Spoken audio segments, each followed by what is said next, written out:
program is designed to educate, inform, and to let you know how governments, state and local, impact our lives.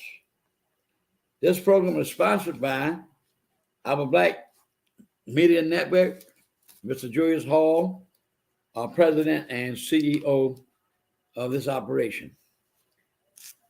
I just want to start tonight. Now, hopefully, I'll be having a few of our candidates who will be in the election for next Tuesday coming, and they're on the way. They're a little late. In the meantime, I will try to talk about some of the issues that are really affecting this country today. As you know, many of us who do keep up with what's going on in the world, and unfortunately, I must say, and I hate to say, so many people do not know what's going on. You see things on television a lot of times, but you don't quite understand the meaning of what's going on. Now, you know, we have two wars going on right now. One, and when Russia invaded the country, and the other one is in the Middle East. I want to take just a moment to say something about the Middle East. The country Israel. The country Israel. The Jewish people have suffered many, many years of hardship, bigotry, slavery. You know, they were in slavery for 400 years in Egypt until God, with Moses, brought them out with his mighty hand. And from then on, these people have been chosen by God as his chosen people.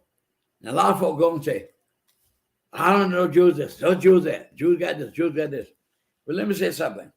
The biggest problem is people do not understand this book right here. This book right here, the Word of God. Some people never pick it up and read it. You never pick it up. You don't read it. You do these things. A lot of times we be doing these things, and we're doing these things contrary to the principles and the Word of God. Now, let me say something to you about back to the Middle East. Many, many years ago, the British used to be in charge of the whole area. And the Jewish people, they had no land. So in 1948, first place to go back in the history, God scattered them over the world because of their disobedience for years and years and years and years. But he said in his word that he would bring them right back to the land. Now, what land are you talking about, Grover? Talking about the land when Moses led them out of Egypt, led them to the point where when Moses died and was taken from the world, and Joshua took over, Joshua took them into the promised land, the land we're talking about right now. So when I say that, let me back up with this with the Word of God. Now you just listen. Here's what the Word of God says. In the same day, the Lord made a covenant. God made a covenant with Abram, that was Abraham, saying, unto thy seed. Unto that seed is like, I have children, they'll have children, their other ones have children, unto their seed, unto this day. As they multiplied and had generations of Jewish children, unto your seed will I give this land, from the river of Egypt unto the great river of the river Euphrates. Now, who the Bible said to give that land to? They gave that land to the Jewish people. Now, Palestine, these people were there when the British left these people there when they controlled all that land. But Palestine is not a nation. You know, a country named no Palestine. Those people are just in Palestine. You had a terrible leader, he's dead now, Arafat. He did a lot of trouble for the Jewish people, war after war. But let me show you now how generous the people are as the Jewish people. In 1968, they attacked Israel with a war. There was a general named Moshe Dayan. He's deceased now. But he had already worked out a plan in the event that Israel was attacked. And ladies and gentlemen, when Israel was attacked in 6 or 7 year war, he had his battle plans all set in place. That they captured Syria, they captured Jordan, they captured Egypt, and they captured Lebanon. All those 4 countries who had wanted to destroy Israel since they were started in 1948. The United Nations voted to give them their land. Now, when they had the first scrimmage, Ralph Bunche, a black man, I want y'all to understand this. A white man want you to know about our history. That's why we got to read, we got to listen when people try to talk about our history. The average child does not know anything about Ralph Bunche. He was a black man. He worked for the United Nations. He was chosen and delegated by the United Nations to go to Israel to try to bring peace between Israel and the same people they're fighting today, as I speak to you. So he brought peace. They signed a peace agreement. Then it went on for a while. And he had to sign all of them again. And they always attacked these people. So in 67, as I said, they captured all 4 of those countries. But you know what they did, ladies and gentlemen? They gave all the land back to them. No country gives the victims spoils, keep everything. But they give them all their land back, except an area called the Golden Heights, which is high in the mountains, like, and the way they're fighting right now in Gaza. But they kept a part of the Gaza and give the rest of it to those people. Now, the people, it's sad that all these people are being killed. Look what they did. They did a surprise attack when all these Jewish young men and women were at a concert or talking about peace. They attacked them. They shot, killed over 200 little children. And they shot the girls in the legs where they have to fall out of the ground, and they raped them. We wouldn't want that to happen to our children. We don't want to happen that to anybody. They do not want any peace. Let me say this to you. President Jimmy Carter met with the Arafat and the people from the other group, the Hamas and the Hezbollah, and they agreed on the peace agreement. That didn't last long. They started another war. After that, then you had President Bill Clinton met with them. They signed a peace agreement. Let's get along. Don't have any vicious attacks against us. We were not against you. But Iran is the person behind that. Iran has said the main objective is to wipe the Jewish race off the face of the earth. How can that be? When I just read you what Almighty God, the creator of the universe, said. And what the same book says this: God will bless the country that supports Israel. That's why the United States, with all the dirt they've done to black people, all the dirt they're doing now to the Jewish people, all the dirt they've done to the people of different color, this country has a terrible reputation. I don't care what nobody says. This is the evil country. They've done a lot of this bad. Look what they did to white people. Look what they're trying to do right now. Look at Florida. Know what they want to do. They want to whitewash history. Don't want our black children or white children know anything about history, like America's always been a good country. America has not always been a good country, and not as good now. Look what they did in Alabama. They defied the Supreme Court. They have 7 districts, and black folk in Alabama, they only have 1. And they don't want to give up another one so we can have ability to select a person to represent us in the House of Representatives. They don't want that to happen. So don't tell me that about America being no good country and living in justice for all. That had never been for us. So that's the problem with what's going on in this war right now. And unfortunately, and they lied and said that the Jewish people took a missile and hit that hospital and killed over 500 people. And that was a lie. That was another militant group that was against Israel. And they shot a rocket, and the rocket misfired. And that's what happened. It didn't function. And it exploded right by the hospital and killed all those people. It's unfortunate. Now, I got to go with the president of Israel. They're tired of this. They're tired of, we will have peace for a while, and then all while, you had to come back again. You'll never have a permanent peace. And so they wipe out that Hamas.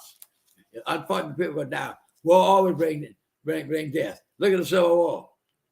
3 days of Civil War around Gettysburg. 3 days. 51,000 men died in 3 days. Wounded or died in 3 days. Because they want to keep me and you and our generation slaves. God wasn't going to put up with this. What kind of God he'll be if he allows us to always be slavery? He'll let everybody suffer. And when you look upon him, then he'll deliver you. And I want y'all to know right now, when y'all hear all this mess on the TV, here's the word of God right here. And I'm going to tell y'all something else. People get mad with me coming around, but I'm going to tell y'all about this homosexual business too. I'm going to tell you what this book right here said about it. About a man and a woman. If you get mad with God, get mad at me, don't get mad with me. You get mad with God, he the one get the inspiration for this word. I'm just telling you what it says. And people do what they want to do. And I'm hoping that Israel will be able to stamp out these people. But that's terrible what they're doing. They don't want these people to exist. Now they're trying to start this in America. Look at the universities. They're picking on the Jewish students. Look what somebody did. Stabbed a little 6-year-old Muslim boy. 6 years old, that's a baby. Stabbed him to death.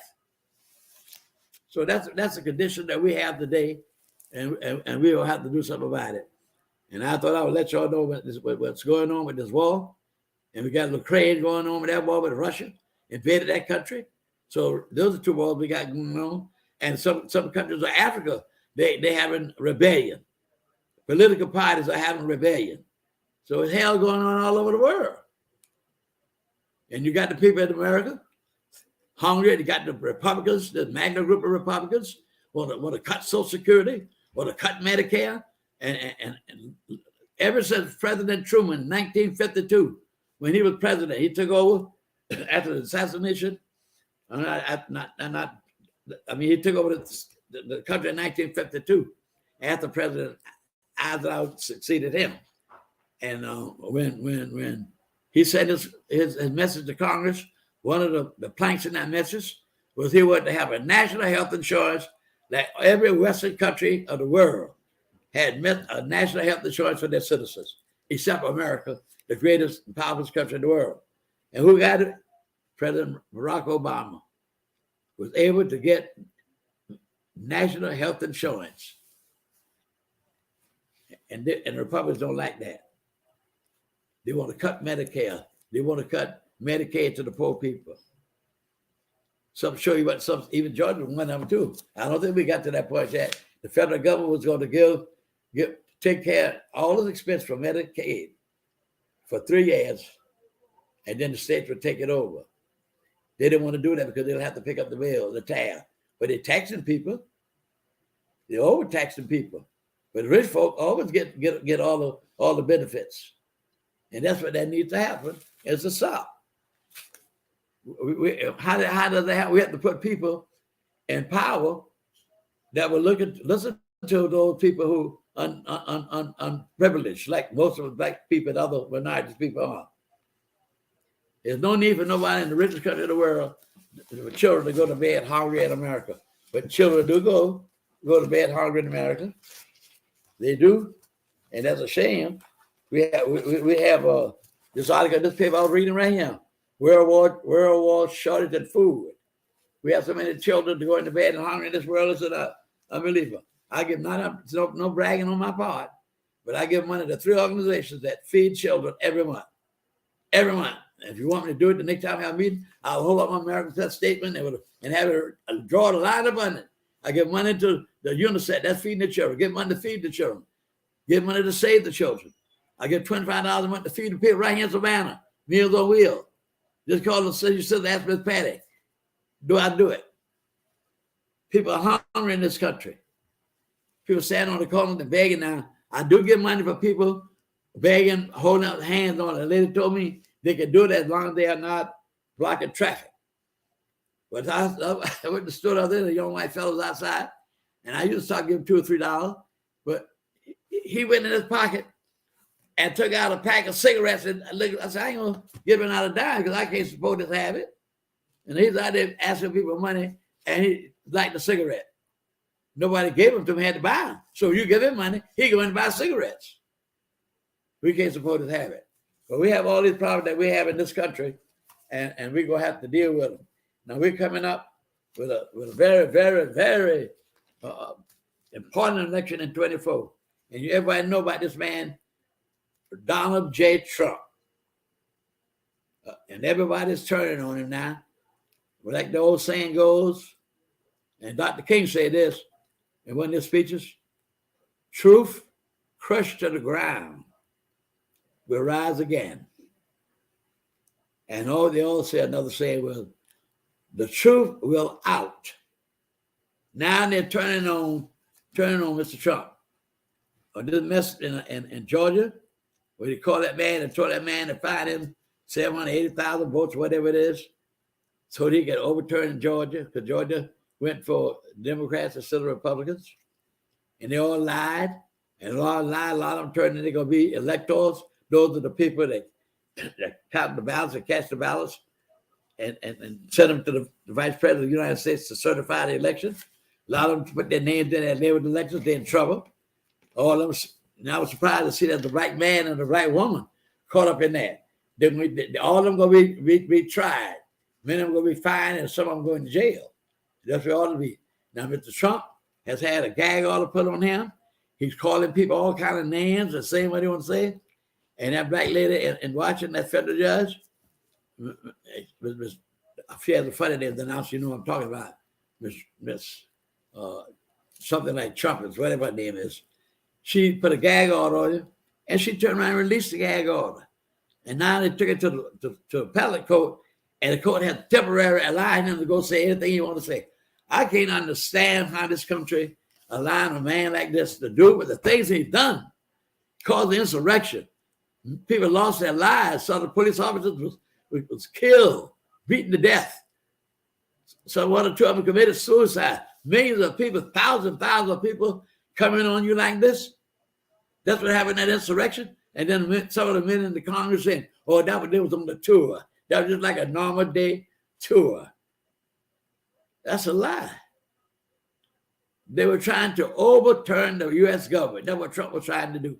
And mark my word, I may be in my grave, but you mark my word, it's going to come out that they sat and met and decided if you lost the election, we're going to say that it was stolen.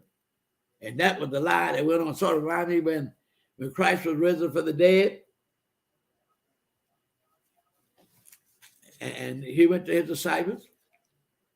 And the word got out that he was risen.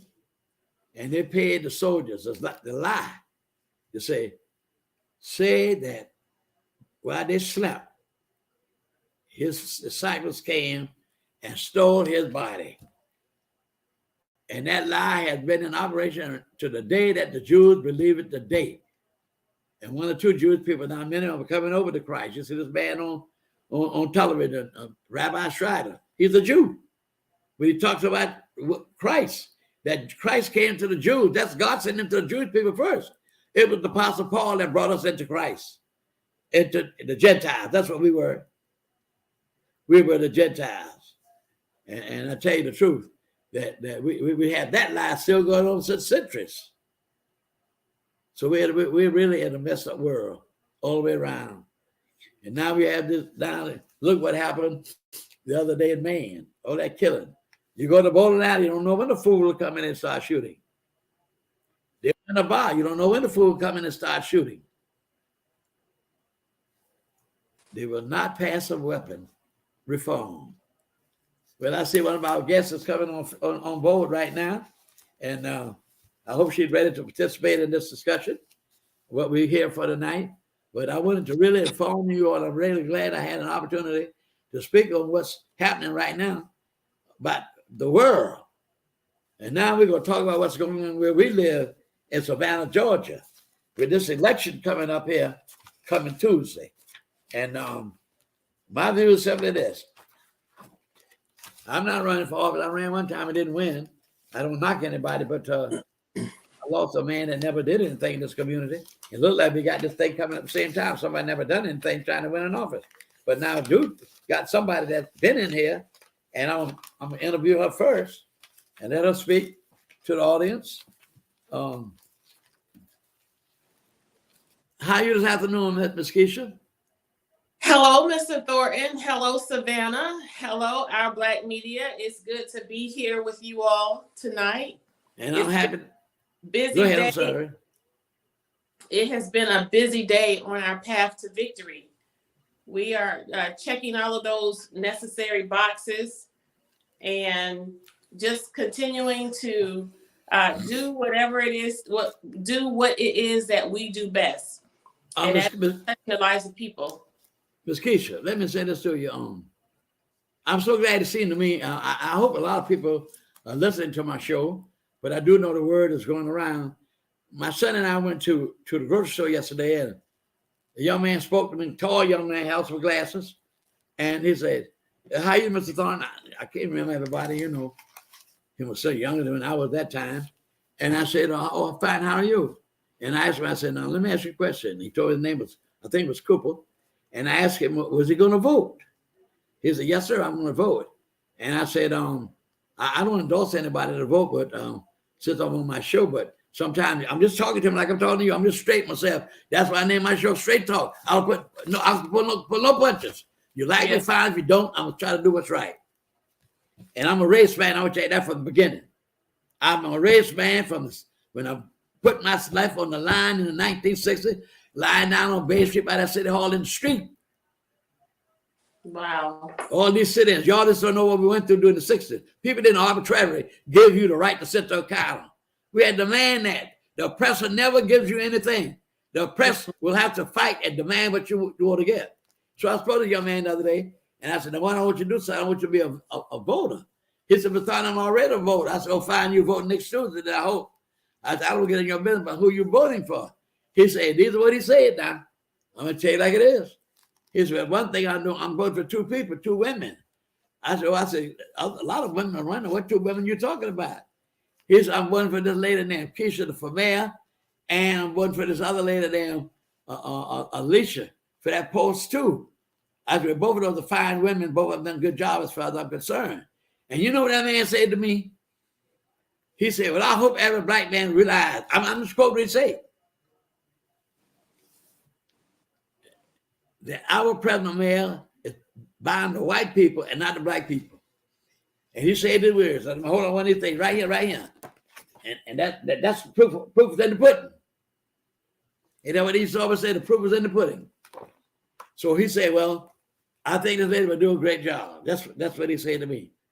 And then, of course, I said, well, I hope you will go ahead and vote your conviction on what you believe. But I want to say, I just thought I'd say that to you since you was on this show, because I do realize a lot of, when you was on the show last month, the reason why I moved the show up to the first Saturday because of the election. Otherwise, my show would be on Saturday coming. But I wanted the public to get the last words from you, Alicia. And I think Mr. Bryant's supposed to be here, and let them tell you what you need to hear from them. So, Ms. Keisha, if you want to tell us some more things, you were very effective from several calls I got when you was on the show last month. Particularly the mother of my church. She said she couldn't believe all the things that you were saying went on in city government. Now, if you can remember, I kept telling y'all the people did not know. Did I not say that? Yes, sir. Many times. So I'm gonna leave the show for you to tell us the reason why you want the people to vote for you. And I hope Alicia come in here, because I gave the show to y'all tonight, basically. So just give us some points, maybe like you did the last meeting, some things that go down in City Hall that we are not aware of, that we should know what's going on, or what we know during the administration. So you open the house, baby. Go ahead. Well, thank you, Mr. Thornton, for sharing your platform and reserving this special time as we approach Election Day. I want to first respond to something you said with regard to the gentleman you connected with in terms of him acknowledging that the current mayor is not doing anything or doing everything for white people. Well, I submit to you that there are white people that the mayor is not doing anything for either. The fact of the matter is marginalized Black and white working class people have been left out and left behind in this administration. And so to answer your question, less than me wanting to be mayor, it is the need for the city to have a mayor that cares. I just happen to be the most qualified candidate in the race for mayor at this time. And so as I charted my course in 2019, when I declared my candidacy for Alderwoman at Large for post 1 of the city of Savannah, I got up with no political experience, bringing with me my blended experience in serving the community, from working with seniors who were nutrition insecure to youth who were vulnerable and members of gangs, working with the homeless population where I served homeless families with children for 10 years, working with neighborhood mobilization and community organization, as well as working for victims of domestic violence, sexual violence, and child molestation. And so with that blended experience, I saw where I was well suited for local government, not politics. I'm a public servant. I'm not a politician. And so what I brought to City Hall was, along with the mandate I received in 2019, where the entire council, the electorate voted an entire council out and ushered a new council in. And with that mandate, the message was no more business as usual, no more backdoor politics, no more investing in things, brick mortar, but in short order, they wanted more resources into the neighborhoods, and they wanted the investment of the coffers of the city of Savannah to be geared toward flesh and blood, things that people could touch and feel. And in short order, I take that passion with me to City Hall. And the passion I took to City Hall was not what I learned in textbooks at Fort Valley State or Savannah State Universities, but in fact, it came from my own personal experiences growing up here in Savannah, as well as my experience as an executive leader in this city and a frontline worker. And so when I'm making decisions from the desk of the dais at City Hall in our chambers, I'm working from a place of passion based on the work that I've done. And I could not, after 25 years of doing that work, reacting to the worst hurt that citizens of this city face, I had to work now proactively. I was excited to work proactively, I should say, recognizing that I had the ability, garnering the most votes in 2019, only second to Alderwoman Alicia Miller Blakely. That was a strong mandate. That was a strong message from the electorate that said, no more business as usual, no more everyday politics, but they wanted us to do differently and to divert resources in a manner that had never been allocated before. And so we were met with a challenge whereby that goal was squashed by a rule change or an additional rule to the pre-existing charter, as well as the pre-existing rules of council, which consist of a process whereby it now takes 5 members of council to present for discussion, to present for consideration, or to present for ultimate adoption, legislation, an idea, an ordinance, or the voice of the people. It takes 5 members of council to get that to see the light of day. And we recognize that as a game. We recognize that as a strategy, because if citizens of Savannah were allowed to see what it is myself, Alderwoman Blakely, and Lanier were really working to push forward, things that are related to really reducing crime in our community, really reducing poverty and homelessness, providing increased services for recreation for our senior citizens. If people were to see policies associated with those goals and see that it's voted down by the majority, then you would actually see what the fuss is really about. But right now, our citizens have been misled and they are continually confused because people can't see what we're working on. But you have this administration who has the voice of the media, who is motivated to spew messaging that's not consistent with really highlighting and featuring our advocacy efforts on council. And so that's essentially where a lot of the confusion and frustration is birthed out of. And so as we go forth in this election season, we want our citizens to know that we should not relegate relationship, friendship, and kinship to harmony in our community and to our public safety and security. This election should not be about who we are aligned with, but it should be about the change that we want to see in our community. So I asked the question, what has changed between this administration and the last administration? If people can't see things for what they are, I ask personally that you vote to keep what you have. But if you recognize that the changes are consistent with, we have more crime, or higher crime, I should say, we have higher rates of poverty, higher rates of forced displacement, we have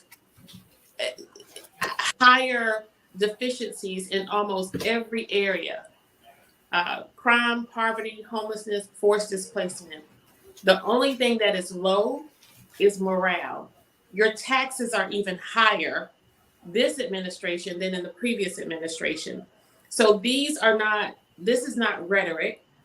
These are facts. This is a factual assessment. The only difference between this administration and the administration that the citizens voted out is higher crime, higher poverty, higher rates of forced displacement, higher episodes of homelessness in our community, and higher taxes. And so if you want to experience something different, we are asking our citizens of Savannah to step out on success and watch us work in a way in which we are serving this city from a citizen-led, policy-driven perspective, meaning we are first going to listen to residents, listen to citizens of Savannah. We're going to listen to individuals within our neighborhood associations. We are going to take what we listen to back to City Hall, and you can't be citizen-led unless you can touch the people, right? So as mayor, we will equip, encourage, and provide every resource to each district representative so that they are successfully serving their citizens. Once we gather that information, as we have made ourselves accessible, expanding our political experience under the Gold Dome into the homes of citizens, we will now match what their needs are with the bearing capacity of our city staff who's charged with carrying out those needs. Once that is assessed, we now have to match that with the bearing capacity of the coffers of the city of Savannah. And that's the part I'm really excited about. I'm really excited about driving resources and saying yes to the citizens of Savannah as opposed to no. And so that's our first goal. Our first goal is for citizens to hear a response from City Hall that's consistent with yes. Yes. Yes will be the order of the day. Yes will be the theme of this administration. And so we want to invite citizens into City Hall. Right now, the doors of City Hall are locked. They're locked 24 hours a day, 7 days a week. Monday through Friday, from 8 to 5. The doors of City Hall are locked. If you go there right now, those doors are locked. Now, the benefit and the beauty of where we are now is when I announced that I was going to run over a year ago, and as I charted my course on the campaign trail, I said to Savannah, and someone has it recorded, that the mere fact that I acknowledged that I was running for office a year early already made me a winner because I was winning for Savannah. Because that was going to be pressure. It was going to be pressure on this current administration and mayor to do moderately right. So that's why, but unfortunately, that moderately right has come in the form of street namings to get people excited.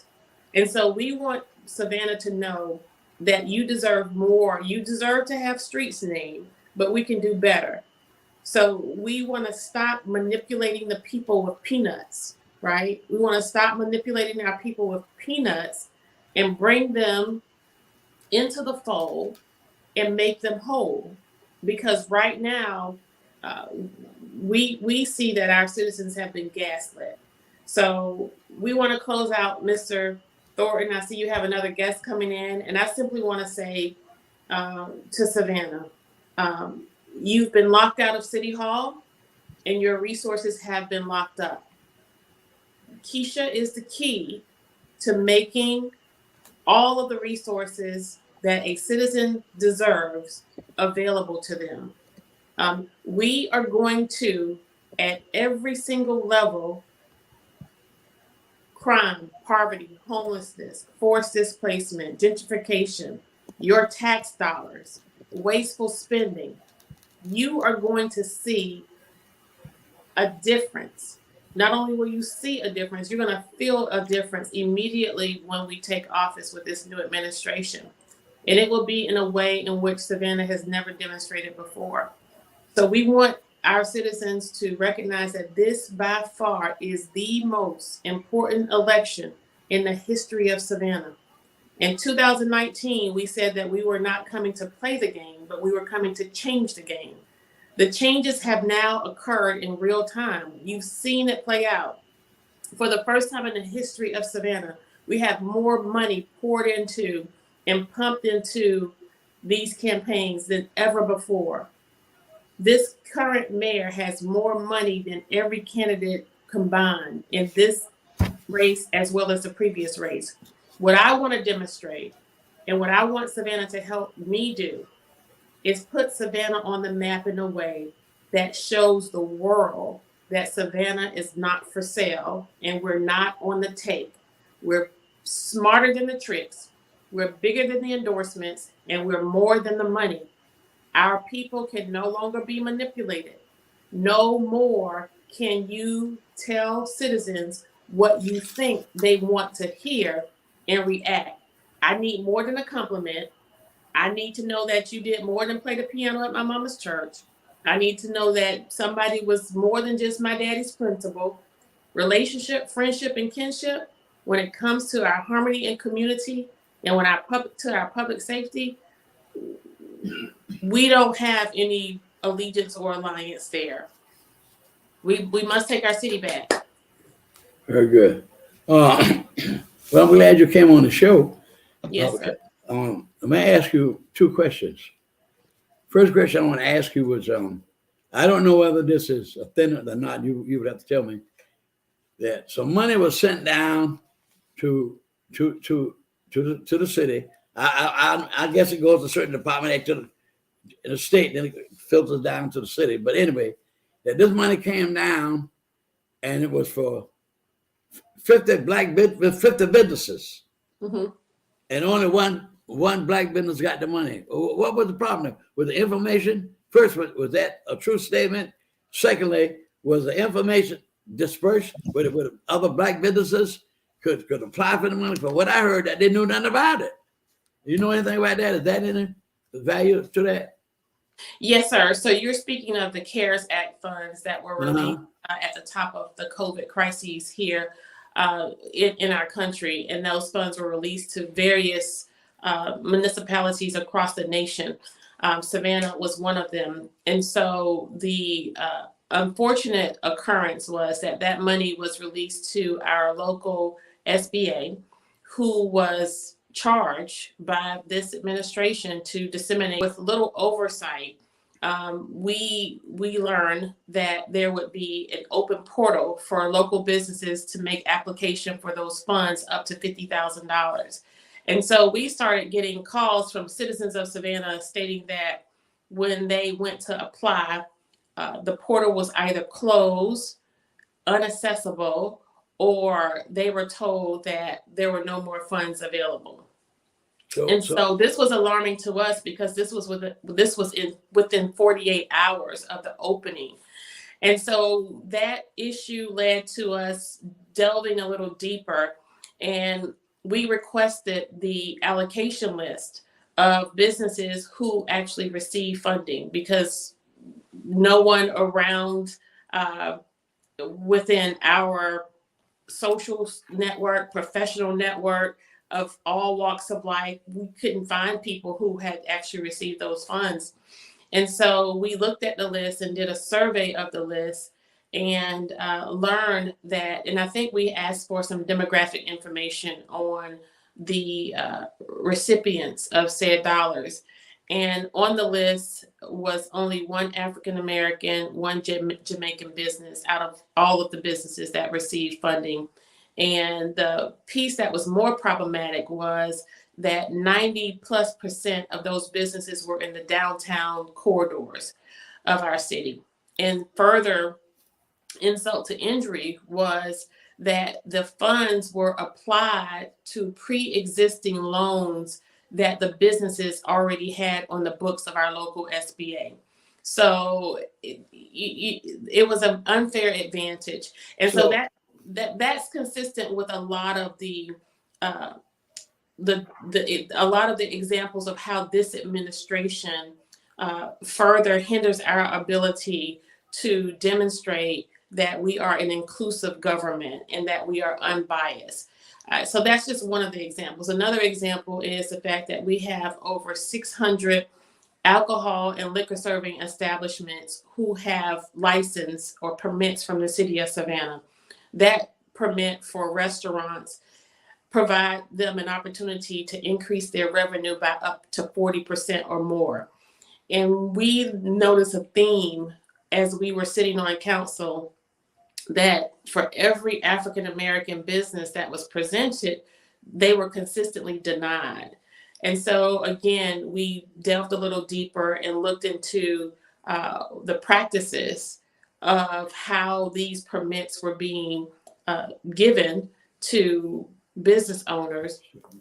And we saw that of about 600, less than 7 of them, of over 600 alcohol and liquor serving establishments in this city, only 7 of them, or less than 7 of them, are actually permitted for African American business owners. And so problematic.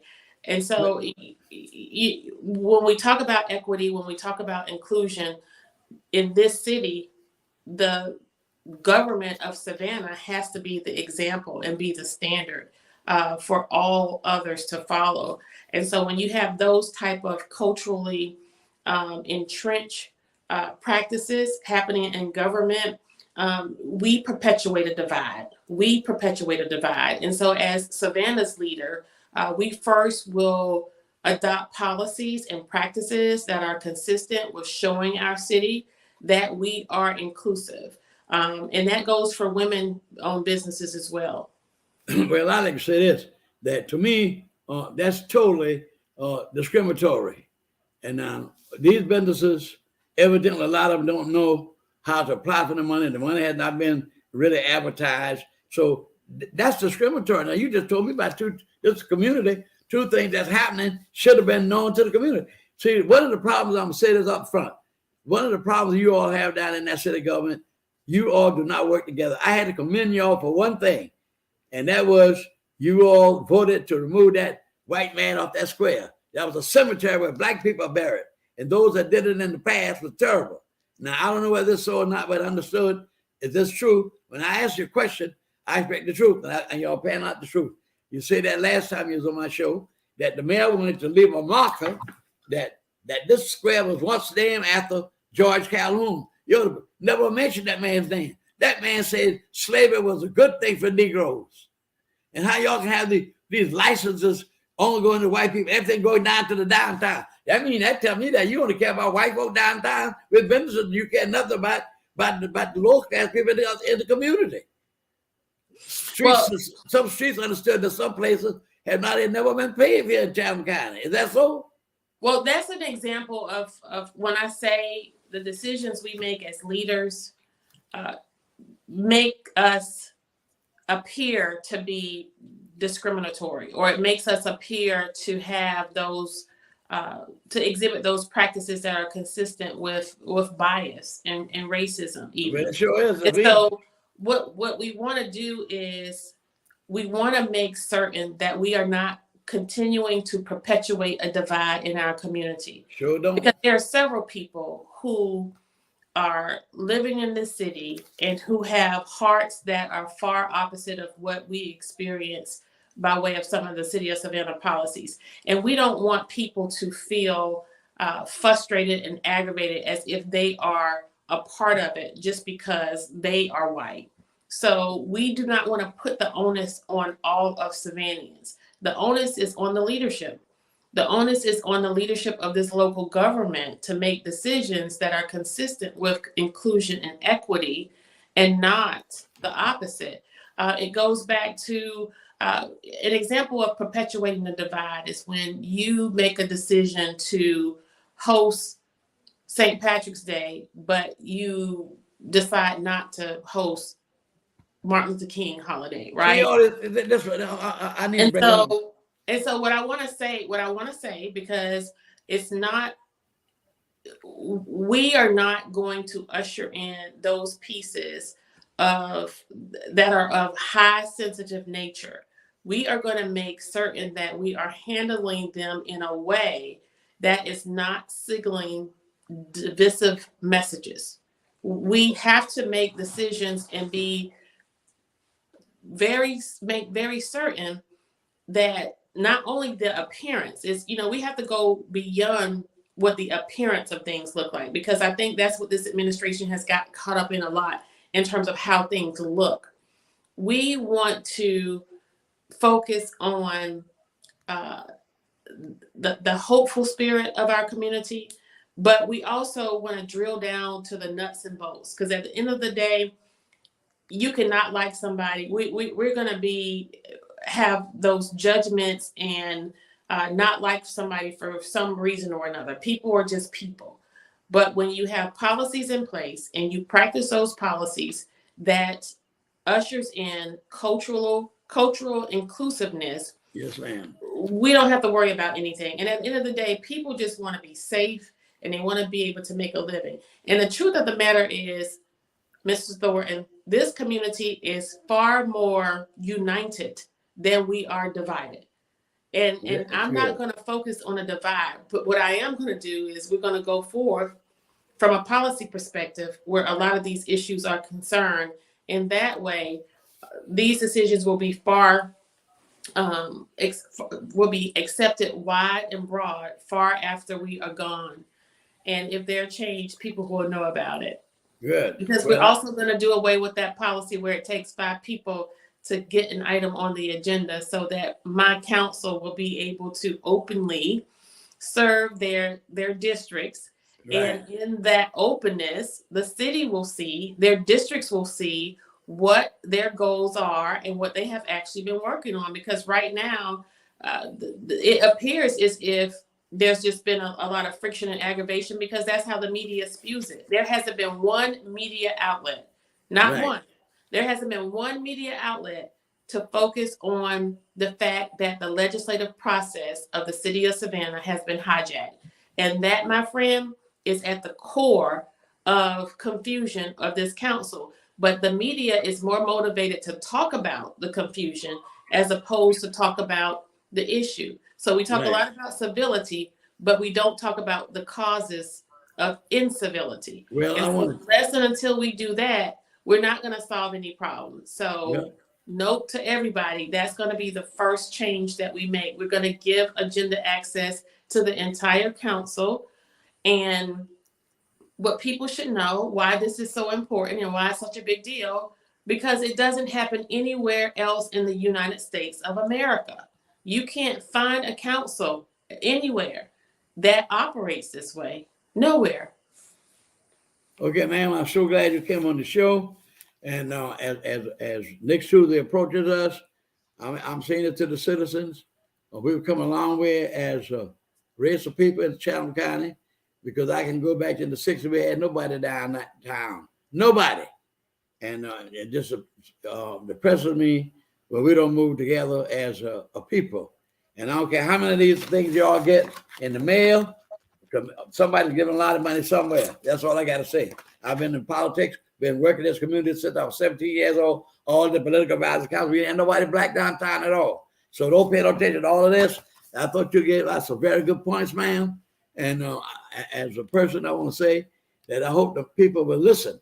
You just don't jump up and just do anything. You have to, just like I was telling you about then God's word about what's going on in the Middle East. People just go, that's on them Jews that don't. You from the, I bet first place some people listen to me and I never listen to the word of God, that God gave those people that land. So I'm saying I say about this Mary race, weigh what she said, weigh what anybody else says, and make the judgment of what you think is the best person to move this city forward. Have we been stagnant? Are we tied down to one race of people? Are we serving one race of people to get all the goodies, and we get the crumbs? So I want to congratulate you for being on the show tonight, and it's been a pleasure to talk with you throughout this campaign. And I wish you much luck and success when you get the results Tuesday night. Well, I know that we will be successful. If I didn't think I could win this race, I wouldn't be in this race. And so thank you. Ultimately, I want the citizens of Savannah to know that this has never been personal for me, and it's never been political for me. It's always been about the people. And thank you. I ask for your vote and your support. If you have not already early voted, we ask that you go and vote your voice and make Keisha your choice. Good night, Mr. I like that. That. Thank you very much. Thank you very much. I have another guest coming on the show here tonight. See you later, Mr. Bryant. All right, thank you. And that is Mr. Bryant. Not only is he a personal friend, he's one of my fraternity brothers. Yeah. How you doing, brother? Hey man, I am blessed and highly favored. We're in good spirits, brother. We are in great spirits. Good. I just got the phone with Brother Spikes. We're gonna be frying fish over here Tuesday, so make sure you get that information. I send it over to your producer. Okay, very good.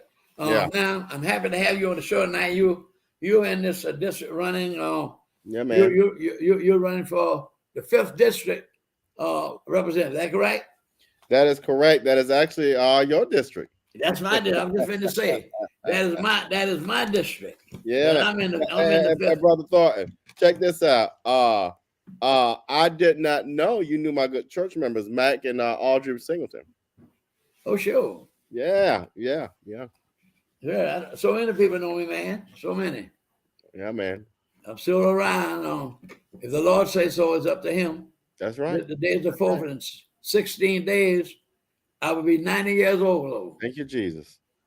And you got it going on, man. I thank God for people like you and Charlie Brown and see what go. Let's talk about this election. What is election about? It's not just about the future. It's about honoring folks like yourself who built Savannah and Bobby Hill and folks that like Daddy and Prince and Clifford. Oh yeah. What bothers me, let's talk about historic stuff. We have things like the old Sidney A. Jones building and historic properties that some of these members of council agreed to get rid of, and they want to get rid of our Black neighborhoods. And Brother Thornton, you know this as well as I do because Daddy taught me, and you all taught me. We are losing not only our Black conversation in the classroom, we are losing our Black historic areas, and now they're coming after our neighborhoods.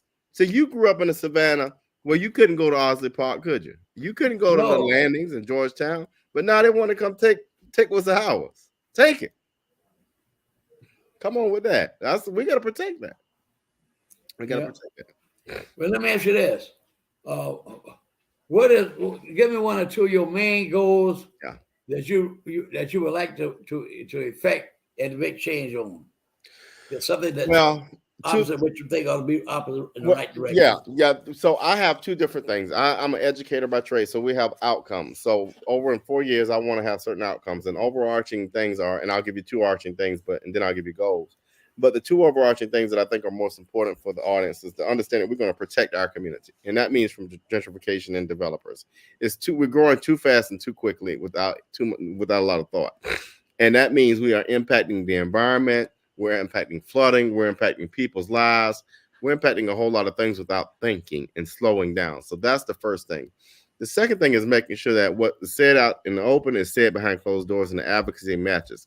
What we have now sometimes is, one thing is said here, and then when we get behind closed doors, it's a different conversation. And a lot of people now are finding out surprises, right? So what do I mean by that? Just today, I was in the Hudson Barbershop, and we learned that on Staley Avenue in Tatumville, they will be opening a place where they recycle metals. Well, that's a pollution environmental thing. These people didn't even know about it.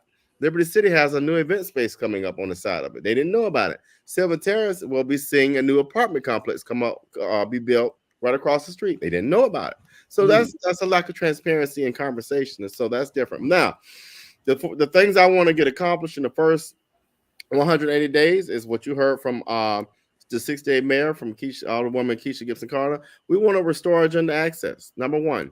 Number two, we want to reclaim the Weeping Time land by eminent domain. And then number three, we've got to have a real serious conversation and get this fairgrounds piece on board through citizen engagement. And so those are the things we want to get done, and I think are really pressing and in front of us right now. There are much broader issues that we want to accomplish, but the overall goal is, as you heard from the mayor, I think we need to get back to being involved, getting the citizens engaged and involved. Well, okay, and so those are the main things that in your campaign that you want to achieve. Anything special? Those are the main. Those are some of the Well, and that's going to be our first 180 days of goals. But overarching is one of the things I've noticed about the 5th District that I've learned since traveling is that people feel they're tired. They're tired of hearing the same old rhetoric. They're tired of the begging for 4 more years, and then 12 years later, what do we have to show for it?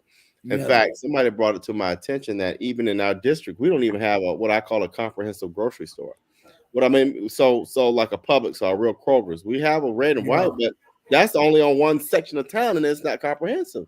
And then the choices there are not really good. So what are the amenities and services that we have after all this time? And so I think we have a greater opportunity to, one, protect our environment, place value on it, and then resource it through collaborations. And so even the saddest thing I've seen, and I definitely want to have this conversation quickly, is the issue of poverty. So I live over here by Highway 17, where we see a number of hotels where we have young children and families in hotels in the middle of a drug-infested area. That's problematic. So poverty is at an all-time high. Matter of fact, the 5th District has the most poverty in the city, with 3 neighborhoods as the most poorest in the county. Well, I didn't know that. I got to find out. Oh my God. And that's the reason why right there, Charlie Brown. You can say what you want to say. We got to get these people out the vote, man. That's why I'm here tonight. Yeah. We got to get these people out the vote. I was just giving you compliments, Mr. Brown. And we started with talking about gentlemen like yourself. Real good. That's a key. We were talking about gentlemen like yourselves who built this and protecting what you all built. But let me get back to the poverty piece. Chatham, the 5th District has the most poverty in the county. We have 3 of the most impoverished communities, neighborhoods with Camp Park, Fowler Park. What was the third one? Oh goodness, it's slipping my mind. Tatumville, where the average median income is $27,000, but yet it costs $2,000 to get a 1-bedroom apartment. Sure, that's one of the things I'm going to forgot to ask Miss Keisha. Does the city have authority to impose rent control? It's ridiculous the way, it's ridiculous the way they're charging for rent. Pool is going off the rail. A friend of mine was paying $2,000 a month for rent a house. That's correct. One friend of mine started for $1,000, and she came up for work one day, and there was a letter in the mailbox, and she opened it. The rent had gone up $200. They're doing what they want to do, and the people in charge of the government doing nothing about it. They can't put an ordinance or anything in to stop them from doing that, because it is free enterprise. Yeah. But they can also attempt to put a moratorium on, and they can put a moratorium and say you can go up only a certain percentage. They can shoot and research it, because something has to be done. And our job as citizens, we need to vote out the scoundrels who are not doing the good job. That's what I'm saying. By toting water for the wrong crowd of people. And not caring about the conditions that the people are in. Now, I do remember as a young man now during the 50s, President Truman issued an executive order, rent control all over the nation. Right. I'm saying they can look at something, do some moratorium or something. Put a moratorium, do something about it. Say within 6 months you can do this, like that. This arbitrary with a total base $1,000. Well, Savannah, Savannah is the second coming of Charleston, And if Well, we don't stop the hemorrhaging and change the leadership, Charleston is 92% white. There's nothing wrong with that. right, But right. I think the people who originated of Charleston should be able to stay in Charleston. Sure. I don't agree. want that And- to happen to Savannah. We And need to vote these people out. You got Van Johnson endorsing Just this right there. Pat Rossiter. But I ain't got to that yet. Don't win with Felicia. That's it is right there. I'm gonna get to that I'm in a minute. saying it's crazy That's crazy. when she had been up with a voice to the community. Exactly. What went on in the city hall, she was there to report it. But And this man been an educator for No. 39 years. Let's just hold up till we get to her. Charlie, let me say this, Oh, y'all. she gonna Here's come the on the show. problem. Here's Let's the deal with problem. him now. Here's the problem. Hold on, y'all. Here's the problem. It's funny to me that this mayor says that a lot of the newcomers don't understand city government. I don't think he understands city government. Alicia, Bernetta, and Keisha have been doing a fabulous job of holding the city manager accountable. Hold on a while. Follow me for a minute. What people don't realize is the city manager might run the city and is the CEO, but guess who the board of directors is? The city council. City council. And so Yeah. the board of directors, he reports to the board of directors, right? And so Yeah. guess who the stakeholders are? The residents. So the problem is you got folk that like the person I'm running against that would say, well, the city manager said. No, you tell the city manager what to do. As That's a matter of correct. fact, Exactly. one of the things I plan on doing day one is I want the city manager to provide me a list of all of our peer and aspirational cities. And that's how we're going to start doing what I call benchmarking. How do we measure up to these cities? You know, Robert, peer- Robert, I think sometime they get a little confused. I'm about to They get there. have Hold an on. impression the city manager Yeah. is their boss or manager. No. They Well, is the other way around. He got to answer to My them. point is this. That's Here's my correct. point. Hold on, here's my point. You got a mayor who don't even understand city manager, city government itself, but been there almost 20 years. So my thing is this: you can't expect people to run a government when they think the mayor their boss, they sit on council, but you vote them back in. And then the thing that scares me, y'all, we got faith leaders around here endorsing these folk, and these folk don't even understand the organizational structure. That's true. Robert, you know what's so sad? If you can see what's happening, one candidate raised right at I $800,000. just mentioned about That all the have money, all that the money. have never happened before in the history of local politics. And I think people ran for state office didn't raise that much money. No. So you follow the money, it Exactly. tell you who you toting water. You as a citizen of Savannah, Paying for it. you are paying the price because he is looking out for the builders and everyone else, but he's not looking out for you. Look at Geishaden. They still got dirt road. Look at Carver Village. The streets are a total wreck. Look at West Savannah. Look at third world country. And you telling me you vote for Van? Tell me what has he done? Absolutely nothing. If you can tell me, I want to hear it. Sure, he had a COVID-19, okay, but he protect all the city. What has he done for you? That's what Take a I'm look around. $12 million worth of brick on Broughton Street. And you're going to keep this man in office? Sure When is. John Recycle was in there 20 years, they tell enough is enough. Well, Van been there 20 years and he asking for 4 more. I'm asking the citizen, please open your eyes. Sure is. Do not vote this man for another 4 years. And he's a hypocrite. You know why he's a hypocrite? Now he vote for term limit for alderman. Hell, he shouldn't have been running then if term limit. He want 4 more years to make him 24 years? No, I don't think so. My people, Charlie Brown is asking you, please vote Keisha Gibson Carter. Van Johnson got to go. We are making a mistake. If you don't listen to myself and Mr. Thornton now, I'm telling you, you're going to be crying. Remember, I'm just saying it now. This is our Well, Mr. opportunity Brown, to vote this guy out of office.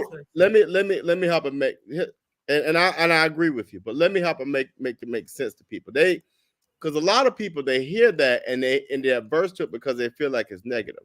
Let me make sense to folks. These are stories I'm seeing in the street. I went out last night. We were campaigning last night with Rashida till 1 a.m. when you're going down the street and you're seeing people literally being put out of their homes and that stuff on the side of the road, right? Mhm. And then I actually have conversations today. We've been campaigning since 10 o'clock, where people have told me, on average, hearing the numbers, their rent has increased by 30%. And here was the lie. I want people to hear me clearly. Here was the lie. Y'all remember that millage rate with Keisha, Alicia, and Bernetta told y'all, if we don't roll that millage rate back, that your property tax will go up. The incumbent and this mayor said, no, they lying. It's the lowest we've had in 35 years. That's what it say on this But down. it was smoke and mirrors. And so now you're seeing a higher property tax and a higher rent. Now, are you going to trust people or a person who is from New York and just lied to you blatantly? Or are you going to trust three people, three women who grew up and born here who have told you the truth? That's the reality. It sure is. Now, I mean, we can talk about this shit now, right?